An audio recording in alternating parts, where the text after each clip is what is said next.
Welcome to the Festival of Storytellers.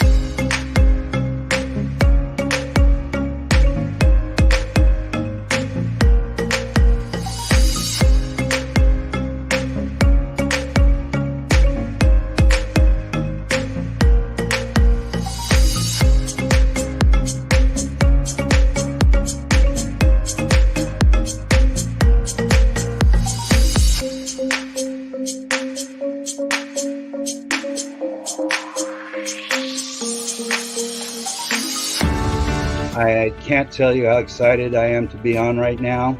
It's been a couple of weeks of excitement getting prepared, and I've done a lot of things in my life, but this has got to be close to the top. Thank you, Reader's Magnet, and thank you, John, for putting this forth and taking the chance on our authors in presenting this out to the world. I've enjoyed this immensely, Joanne. Ellie, so have I. Thank you for who you are, and thank you, Reader's Magnet. You all are beautiful, and you've worked so very hard, and we are blessed. We are.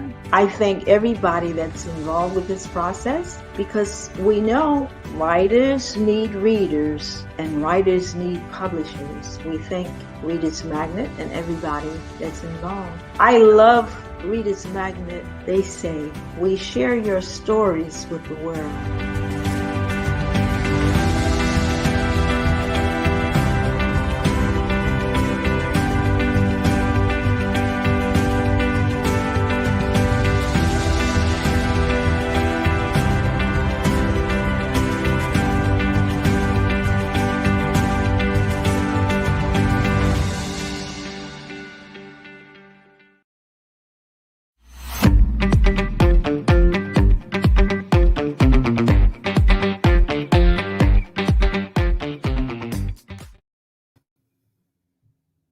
Good afternoon. Thank you so much for joining me in my booth. Thank you for all of those who are attending the Festival of Storytelling. Wow, this has been an exciting time. I do hope that you are getting a chance to just view and tour so many different booths and speak with so many different authors. But right now, I am so grateful that you are with me. I am Dorothy Travis Moore, and I am the author of several books, 6 to be exact. I think I'm counting them correctly. And my latest book is a relaunch, and that is Moving Students from Potential to Performance. Okay, it is not off the press yet, but it will be there soon. And what I'm hoping that you will go to my website, drdorothytravismoore.com, and pre-order your book. It's going to be on Amazon.com, Barnes & Noble, and of course you can get a copy from me. All right, today I have a special guest, all right? Okay, my mic is not on. Let me just see here. Okay, Michael. Okay, what is my book all about? Thank you very much, Michael, for asking that question. My book is about struggling learners. It tells true life stories of young people who have struggled, and I would like to say, and made it through. The majority of the stories you're going to hear in this book are about those who had some situations, and together, staff and parents and students, we worked through all of those situations.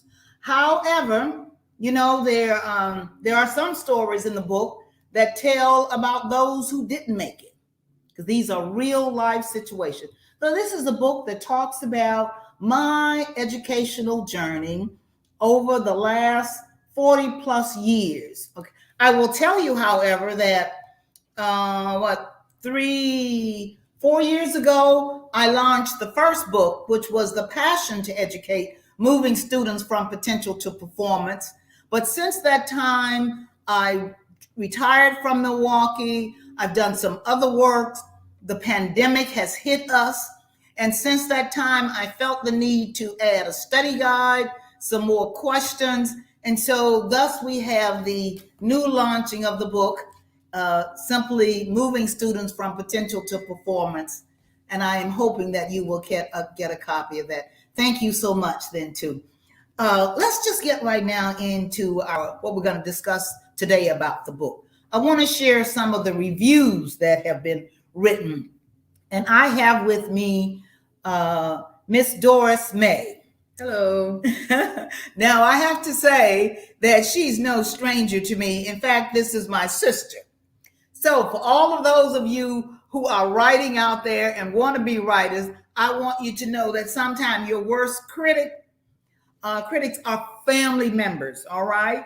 But I had the pleasure of sharing some of my educational journey with my sister, Miss May. And I invited her today to come on with me so we can talk about some of the reviews and for her to share some of her experiences to let you know an idea of the kinds of things that's in my book. When I say 40 years and you look at a book that's about 200 pages, you know we can't tell it all. But I do want you to get an idea enough. So hopefully you will be inspired to get a copy of the book. Miss May, one of the things that we had was, okay, I see here that from Martin, we got another, that's right here, our greatest critic. That's exactly our own family members. And I did invite her to come, but I will tell you that I don't know what she's going to say, but I pray it's going to be something good and positive. I'm believing so, because I believe the experience was good for you. Tell us about your experience, and if you can highlight a student or something that represent what we're talking about, Miss May, the ability to move students from potential to performance. Okay, just thinking, since I've been sitting here, I'm an early person. If I need to be there at 7, I get there at 6:30. I was always at school when the first student arrived, and his parent would have to switch him from one person to drive him to another person to get him to school. So this young man was often as early as I was. So a lot of times he came in, face had not been washed, hair had not been combed. Mm-hmm. And you know, we live in a generation now where parents want the little boys to wear their hair long.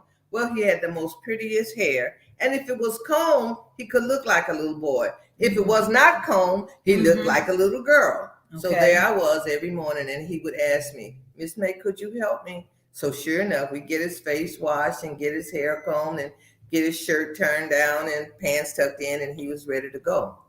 And while the time the lunch line got started, close to 7 now, he's usually the first one in line. Sometimes he would be asleep because he had not got any rest at night. Mm-hmm. Both parents are arguing, or boyfriend, girlfriend are arguing. And on the way between the people that was driving him, they're smoking. So now his clothes is filled with smoke, and he's tired and his face not clean and that. So he and I got to be buddies. So he talked about it. So he had started to learn, I need to wash my face in the morning and comb my hair. And that was one thing that stayed with him the rest of the year, because he finally would say, Miss May, do I look all right? And I said, yes, you do. And then from there on, he wanted to build. His birthday came. Oh, I remember you sharing that with me. He came back on Monday morning and he said, Miss May, nobody, and I mean nobody, got me nothing for my birthday. Wow, wow. Well, I gave him a big hug. And guess what? It so happened the weekend I was at a repast and they had all these cupcakes and cakes left. So I told him, guess what? At lunchtime today, you can share the whole cafeteria birthday cake, birthday cupcake. And was he excited? That was his best day, his teacher said, for the whole year. So he and I just really, really got to be friends. Well, he wanted something to build. So Christmas, I went out and got this, had my son help me go get a toolkit thing that had hammers and nails and screwdrivers and little small planks and some diagrams in there where he could maybe build a wagon, maybe build a porch or a wall to the house or something. And I gave it to him about 2 days before we were going to break for Christmas. And I told him, I said, don't you open it. I said, you take it home and you open it on Christmas. So wait a minute, you were telling this little boy, if I remember Yeah, right. right. You're giving him a Christmas present, right. probably the only one that he's going to receive. Right. And you tell him so during the day, excited. don't open the present. He was so excited. What happened? He looked at it. He said, okay, Miss Meg, thank you. He put it down and hugged me way around my knees. You know, that's where he said. And he was squeezing so tight. He went up to his room. A few minutes later, the teacher was chasing him or somebody else was chasing him. He came to thank me again. He had opened that gift.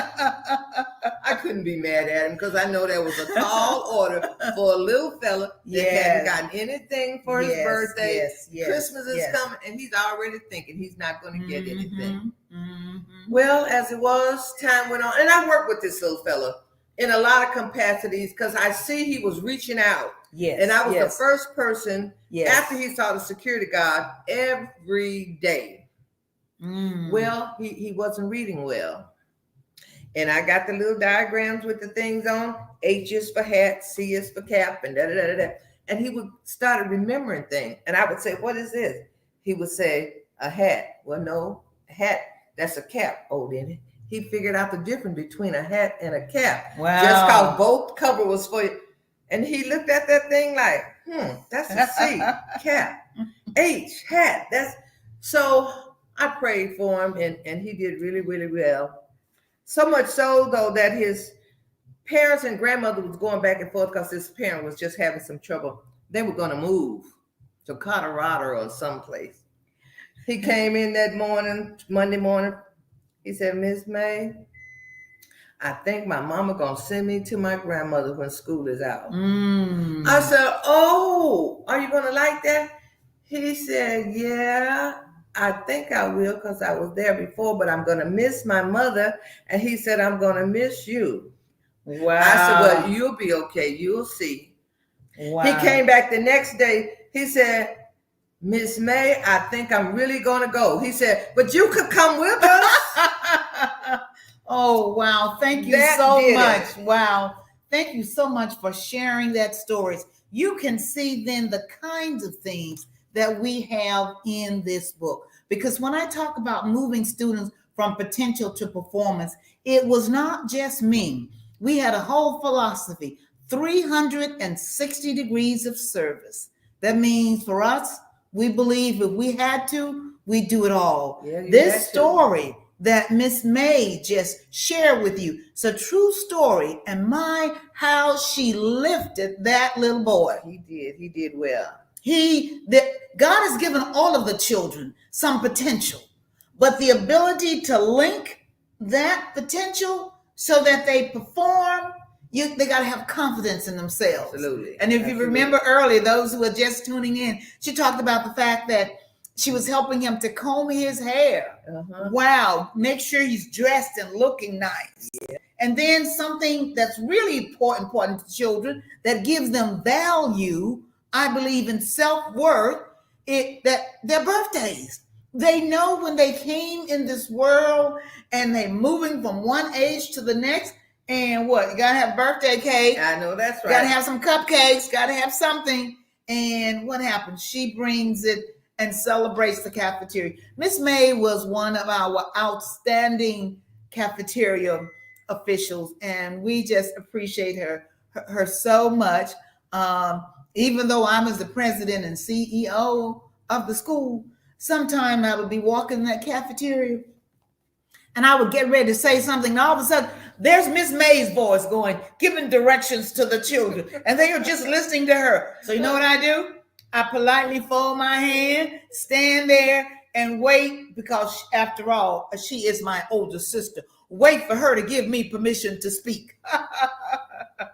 We work well together.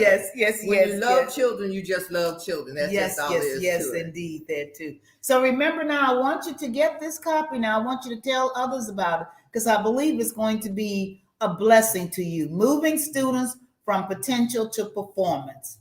All right, what we want to do now is that on my website, and I was going to have a picture of my website, but you can take a look at it, DrDorothyTravisMoore.com. And I've got several book reviews. So I invited Miss May to help read some of those book reviews for me. We pulled some of them off of the internet just for today's booth so that we can share that with you. All right. Okay, go ahead on, Miss May, and kind of share one of those with me. This principal is in Greenwood, Mississippi, alternative school. I wish I could bottle all the energy and the knowledge this author shares in this book. Sometimes I think I can go on this book reminds me that I have strength. It's impossible. It's impressionable. It's awesome. Oh, thank you so much for reading that. That came from the Delta in the South, Greenwood, Mississippi. There's a principal there who is the principal of an alternative school. And I've got a post here. Let me pause just and read this post coming here from Tanya Lehman. You both are inspirational to others. Thank you. If we were all like you, then this world would be an amazing place. Thank you for sharing your stories and inspiring us and persuading us to be like you. Thank you so much for that post. As Ms. May said, it is about children. And if you love children, you want others to do the same. And unfortunately, I come across, after 40 years, my journey, I've come across people who do not love children or who do not invest in them.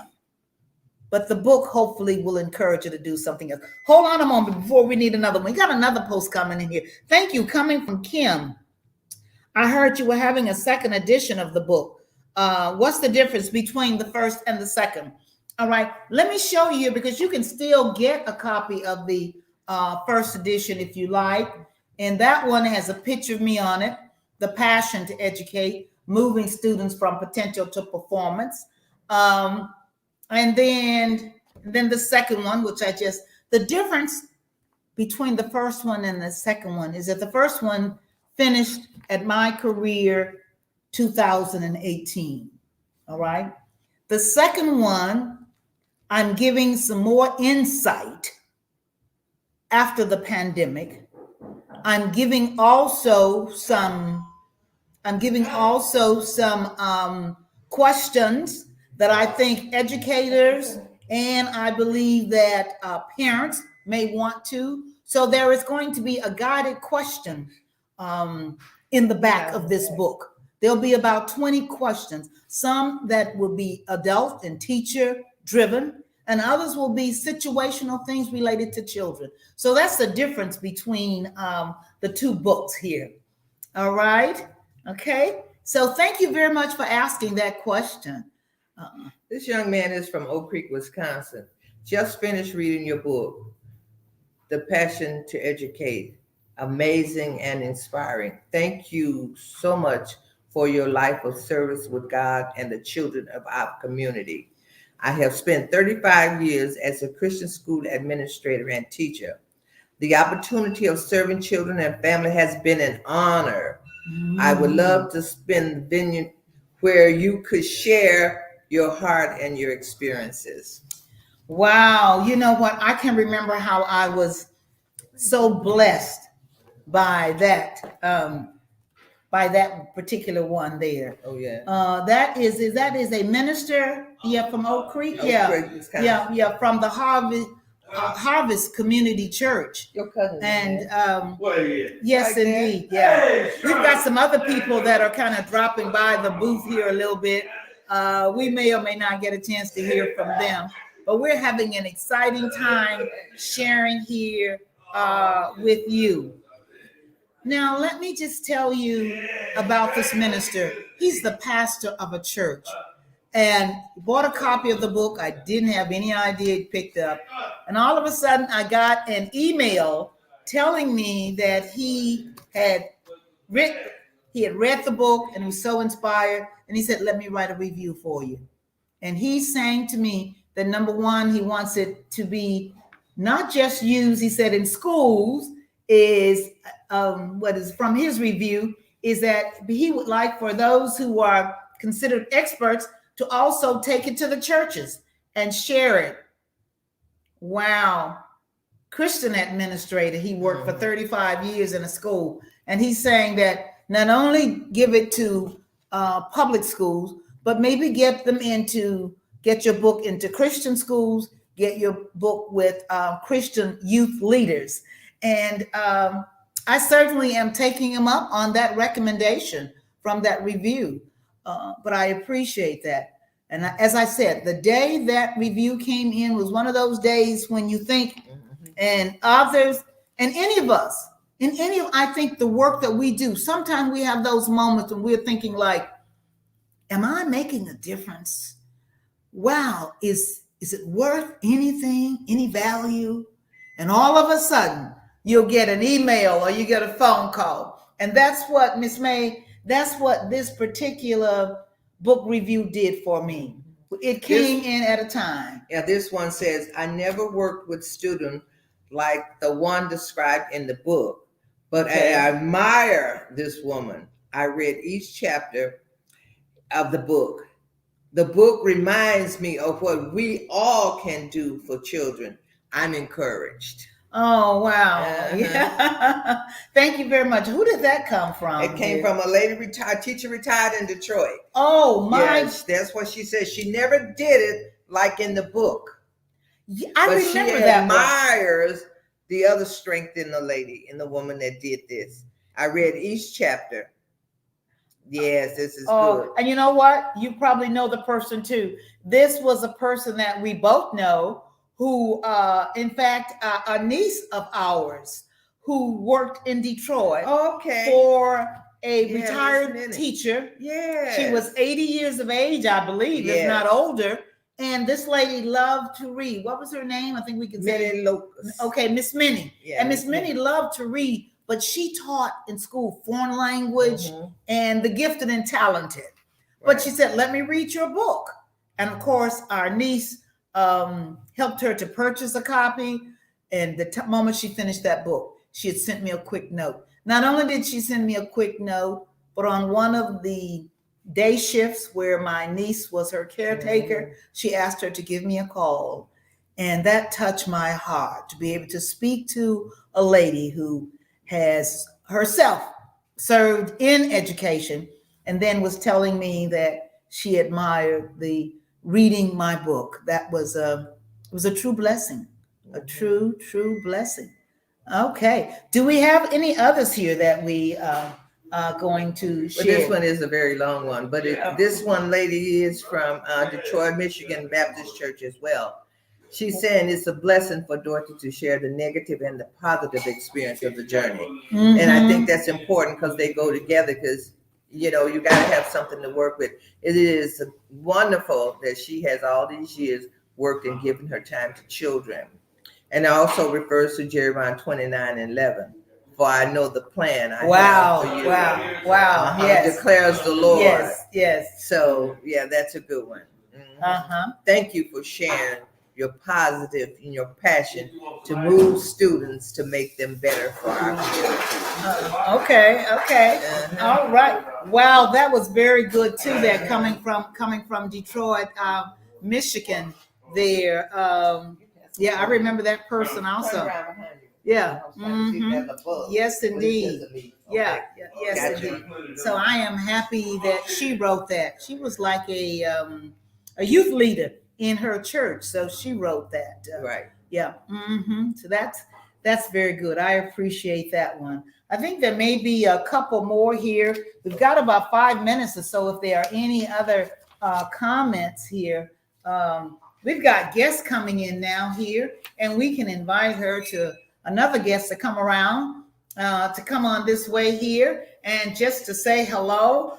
We are reviewing my book. Come on in here. Come right in the middle of us here. We're having a good time. That's all right. We are in the middle. This is the National Festival of Storytellers. There are probably about 15,000 people watching us at this time, and just want you to kind of say hello to them and let them know that you're a lover of good books too.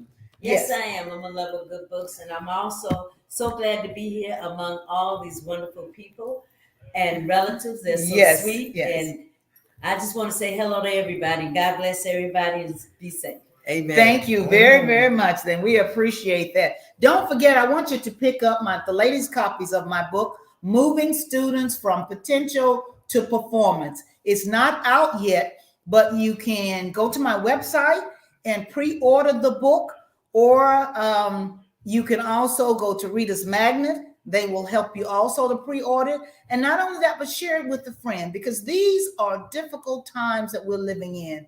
Let me tell you something else that I'm finding out is that with the pandemic, it's affecting our children. Yes. And mental health, we all will agree, is a real issue about now. And what we do and how we serve our children. I see a post coming up here right now.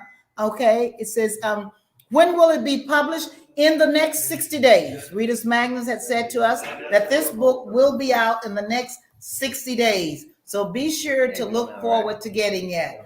And as I stated, the second edition, we're going to address some of the things that have happened since the pandemic. And of course, we have a whole guided question at the end of the book, 20 questions, some related to the staff and educators, others are going to be related to children. Thank you very much. I know you're moving through the booth here. We'll see you in a few moments as soon as we finish this booth session. Sure. All righty. Thank you. You are quite welcome. I think here that Brenda Fruster had said another something, and we had Dr. Stephen. Is there just maybe a word or two we can find from him? I picked up a couple of one from Brenda Fruster, who was really a great supporter of our book here. And I wanted to share a little bit of that from her. All right. Yes, indeed. And also, we've got Mr. Moore walking on through here. Yes, but here's another one that's coming from Tampa, Florida. Okay.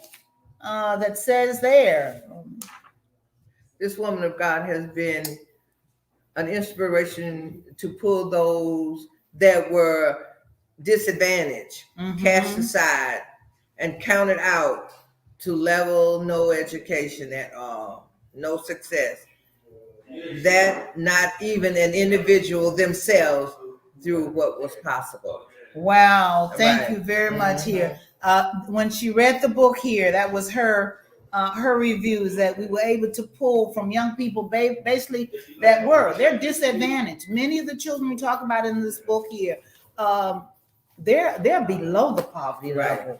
You know, I shared the story the first time I walked in a home where there were like 7 or 8 kids, and there was one mattress and a television. And all night I wrestled with that. How do they sleep? Where is the food coming from? Who's doing the cooking? How are they cleaning themselves? What is going on? But that was their situation. And so when we get through looking at that and being sad, it's our responsibility to move past that. Right. Wouldn't you agree there with Ms. May? It is our responsibility to do something about that. All right. This has been a lot of fun. It was. You guys, you have to second guess sometime when you bring your sister on a program with you, just how she's going to do anything in case she says something that's not very nice about you. No, I'm just kidding here. Well, the thing is, I've always been in healthcare, so my thing is keeping them well. Yes. Somebody else educates them. Yes. You know, if I get them well and get them there, y'all got to work with them. Yes. But I do understand, and I do see the need And and children tend to reach out. You have to meet them halfway because they don't know. You do. You can feed them and you can give them the tools that they need. Like my little boy. He couldn't read. We got the reading hay. That's it.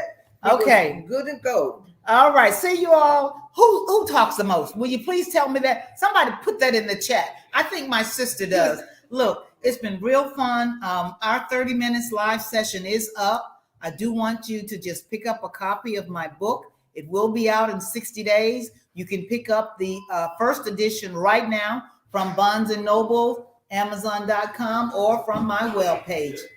It's been real great. Look, we'll see you again real soon. Take care and be safe. Bye now. Bye.